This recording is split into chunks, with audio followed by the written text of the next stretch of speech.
une dizaine d'hommes avaient commencé une grève de faim pour demander les régularisations. Voilà, il y a Martin qui a des preuves ici, il va montrer à la fin. Vous savez que depuis 96 jusqu'à aujourd'hui, 96 c'était le début de la lutte des sans-papiers à travers toute la France. Et depuis 96 jusqu'à aujourd'hui, chaque année, il y aura l'anniversaire pour rendre hommage à nos anciens combattants qui ont lutté pour nous. Nous sommes là aujourd'hui grâce à eux. On peut dire que c'est eux qui ont créé la lutte. Sans eux, il n'y aura pas de collectif. Avant, ils nous appellent des clandestins après la lutte du sans-papier. Nous sommes là aujourd'hui pour montrer que les sans-papiers existent encore. Nous demandons toujours la régularisation sans condition, quelle soit la situation. Nous ne sommes pas des voyous, nous travaillons, nous participons à la vie économique de ces pays. Nous payons nos impôts. Pourquoi pas? La seule chose que nous demandons à Emmanuel Macron et son gouvernement, des papiers pour que nous puissions voyager librement et circuler librement. Savez-vous qu'avec les situations de sans-papiers, nous marchons aveuglement. On peut être contrôlé n'importe quel moment. On en a marre! On en a marre! Et il y a tout ça. Et entre-temps, les patrons voyous qui profitent au dos des sans-papiers. Nous travaillons non déclarés sous alias. Les sans-papiers, ils n'ont pas le droit parce qu'on n'a pas connu. Et pourtant, nous payons nos impôts. Et nous continuons à lutter jusqu'à la dernière régularisation. Vive les sans-papiers, que la lutte continue. Merci. Je vous remercie à toutes et à tous. Je vais passer les paroles donc, à Martine Doucouré, donc elle va faire quelques témoignages. Elle a des preuves aussi, donc voilà, c'est une lutteuse depuis un moment qu'elle est avec nous. Voilà, ceux qui ne connaissent pas Martine Doucouré, elle va se présenter. Merci beaucoup. Écoutez s'il vous plaît, la personne qui va prendre la parole, c'est une dame dont son mari a participé à l'occupation de Saint-Bernard. Oui. C'est pas n'importe qui. Veuillez bien écouter pour que vous puissiez comprendre. C'est une personne, c'est une dame. Son mari faisait partie de la première occupation des personnes qui ont eu l'état de bien s'occuper de l'église. Donc elle peut bien nous témoigner par rapport à nous. Soyez les bienvenus. Madame Martine Touré, vous avez la parole. Merci.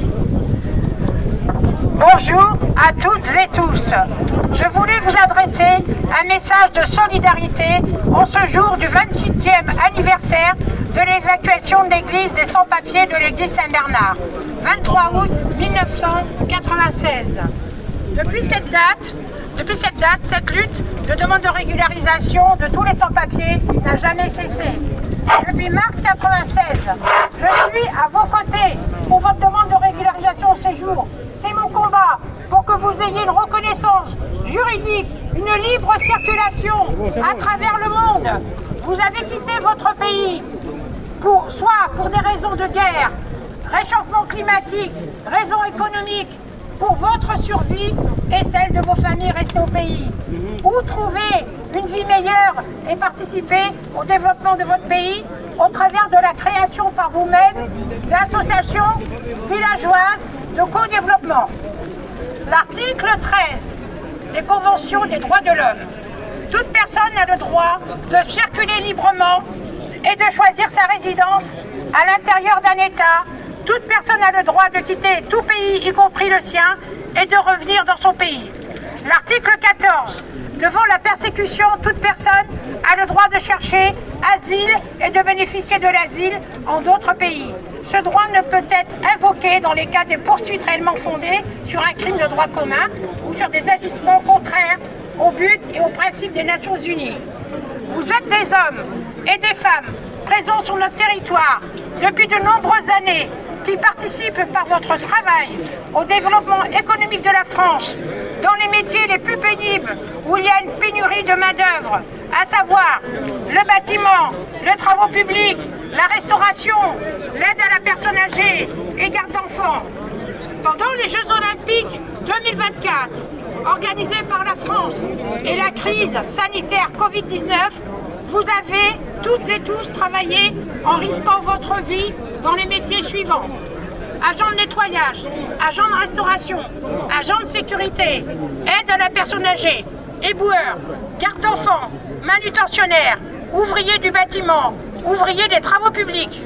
Vous ne prenez pas le travail des Français comme on l'entend souvent dans les discours politiques ou dans les médias.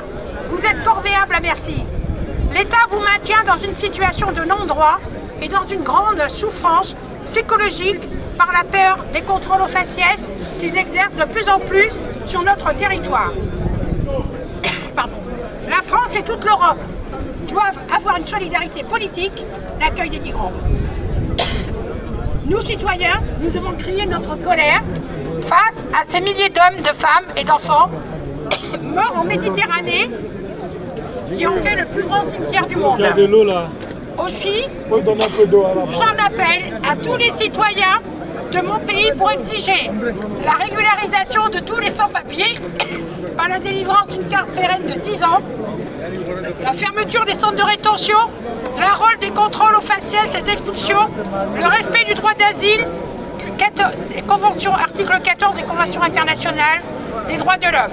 Solidarité avec les sans-papiers, Martine Doucouré, soutien de l'Union nationale des sans-papiers. Merci. Merci beaucoup, Martine Doucouré.